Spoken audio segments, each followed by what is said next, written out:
on va démonter un moteur de compresseur. Bon bah, vous êtes prêts? Allez, on y va.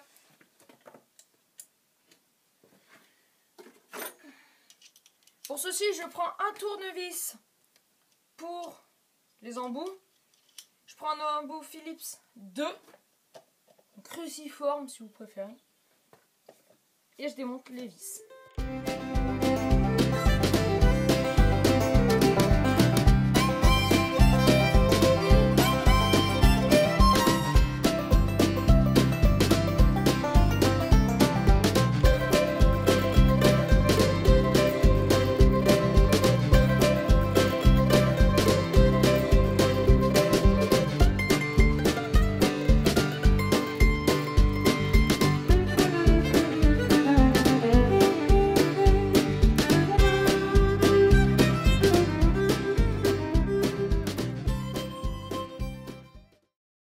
J'ai une petite astuce à vous donner si vous voulez ne pas perdre vos vis.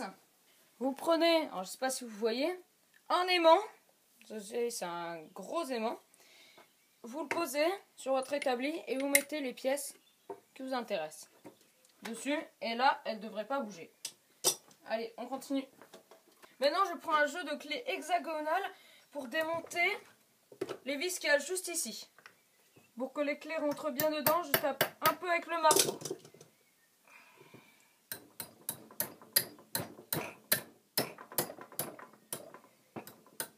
Les vis ont l'air de venir.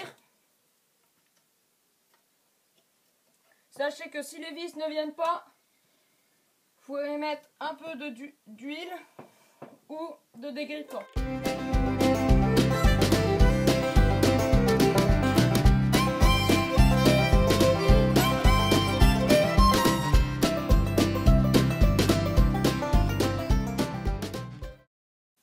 Place sur mon aimant.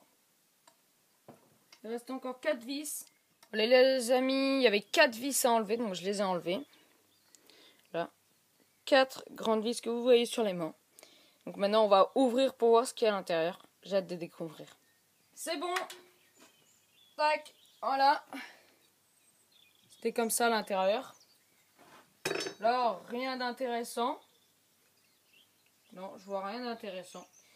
Alors par contre derrière, il y a encore 4 petites vis. Pareil que tout à l'heure, c'est du Philips 2 cruciforme.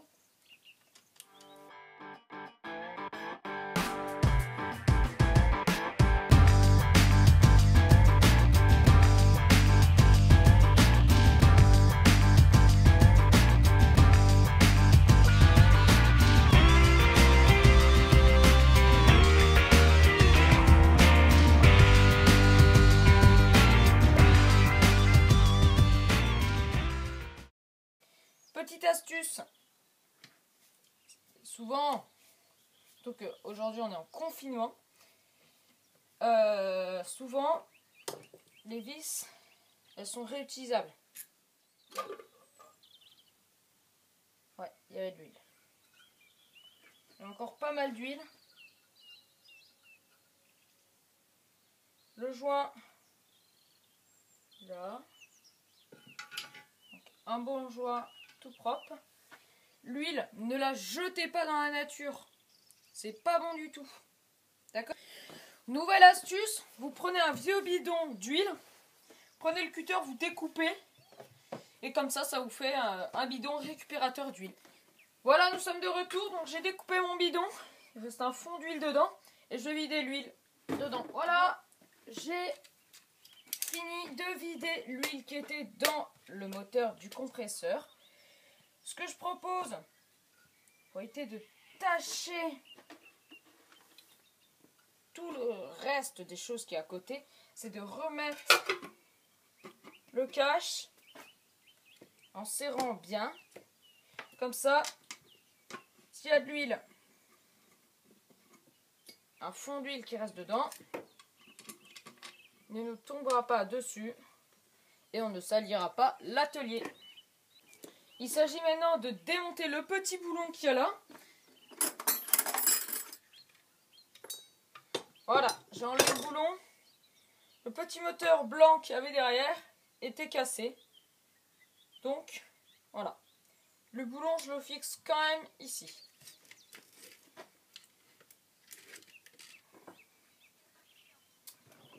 Maintenant, ce qu'on va faire, on va plutôt se diriger vers l'arrière du moteur. On va enlever les 4 dernières vis qu'il y a là.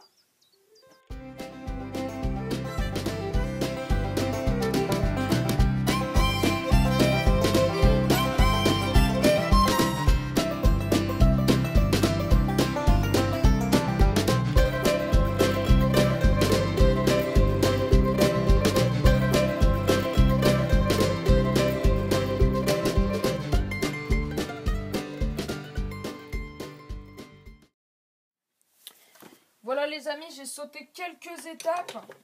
La caméra était tombée en panne. J'ai enlevé ce bloc qui était situé ici, qui contenait cette pièce. J'ai après enlevé 2 vis qui sont là pour enlever ce bloc et récupérer le cuivre qui est à l'intérieur. J'ai réussi à enlever 2 vis seulement sur 4. J'ai essayé avec une visseuse, j'ai essayé avec un tournevis. Je ne comprends pas ce qui ne fonctionne pas. On va continuer. Mais si ça vient pas, ce serait dommage.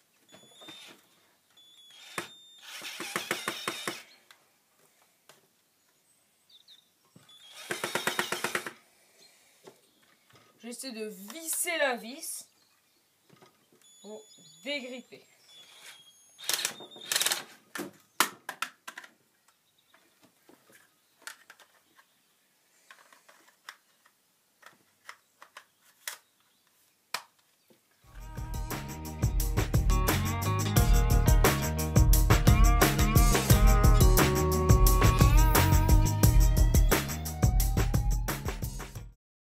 Ça vient pas du tout. Je vais essayer avec le tournevis.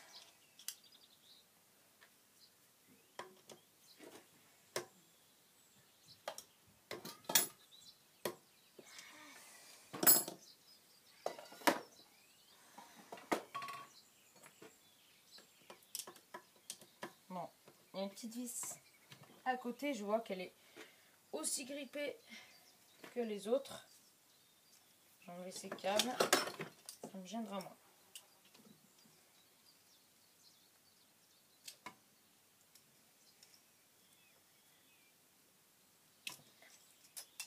Ceci doit être un moteur. Alors, je vais lire un peu. Je sais pas du tout ce que c'est. Si vous avez une idée, je vais vous mettre un replan. Voilà, je sais pas du tout ce que c'est. Si vous avez des idées, ben, n'hésitez pas.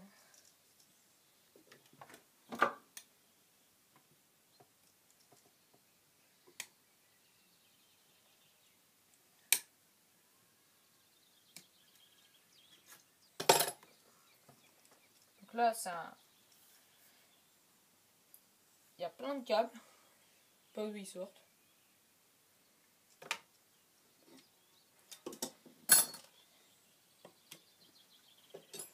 Peut-être qu'en tapant sur la vis,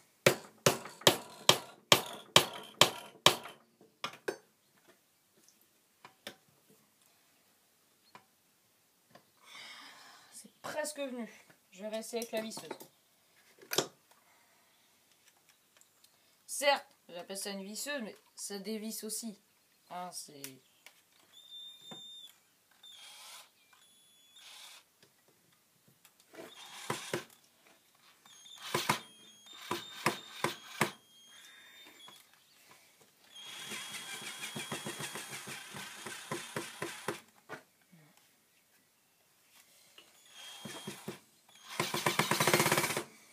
Mettre en mode rapide. Non, ça marche pas du tout. Bon.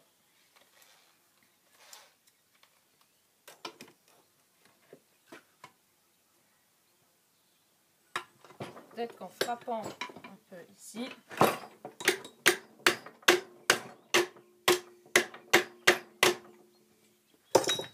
Marche pas non plus.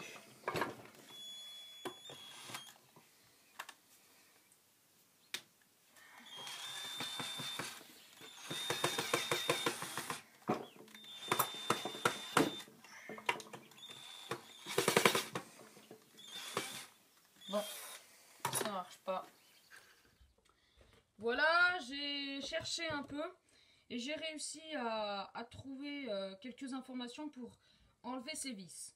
J'ai réessayé, j'ai mis pas mal de dégrippants. Ça n'a pas du tout marché. Et ce que j'ai fait, c'est que j'ai percé dans les vis avec des forêts à métaux. J'ai réussi à enlever ceci avec des tournevis plats. L'axe était rouillé, donc il accrochait au plastique. J'ai enlevé quelques petites languettes qu'il y a ici. Et maintenant, on va essayer de découper le bloc. Ainsi, récupérer le cuivre qui se vend quand même assez cher. Nous voilà au démontage. On va enlever les câbles. Donc, je l'ai coupé avec une tenaille. Ainsi, on va enlever les 3 languettes restantes. Je vais chercher un tournevis plat, je vous rejoins.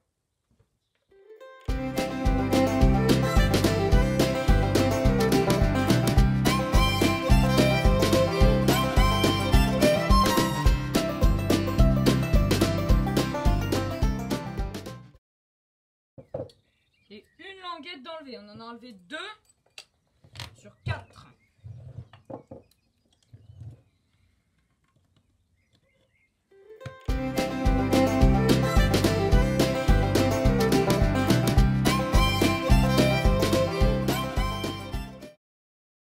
Je vais essayer avec une pince, ça sera à mon avis plus facile.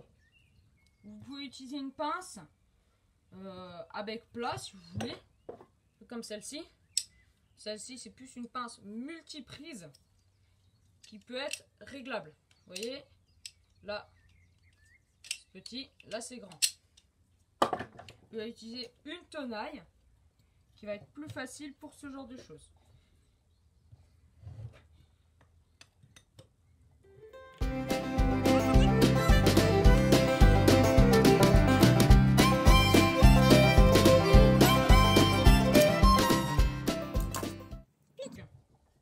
Une languette qui j'espère va être facile à enlever.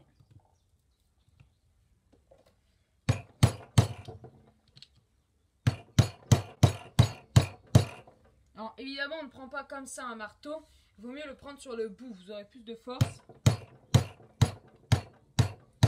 et de précision.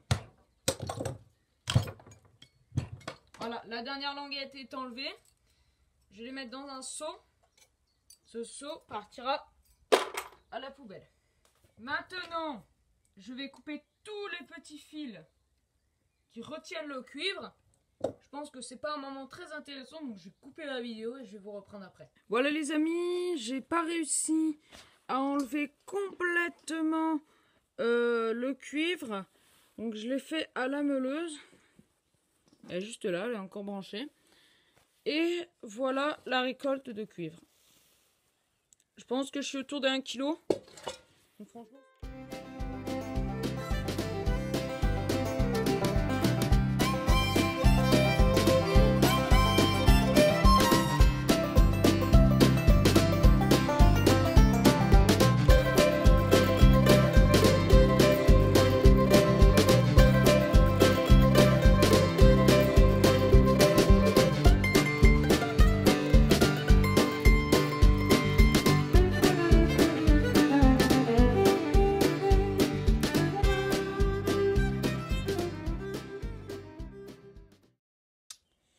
Et j'ai eu aussi un peu de cuivre.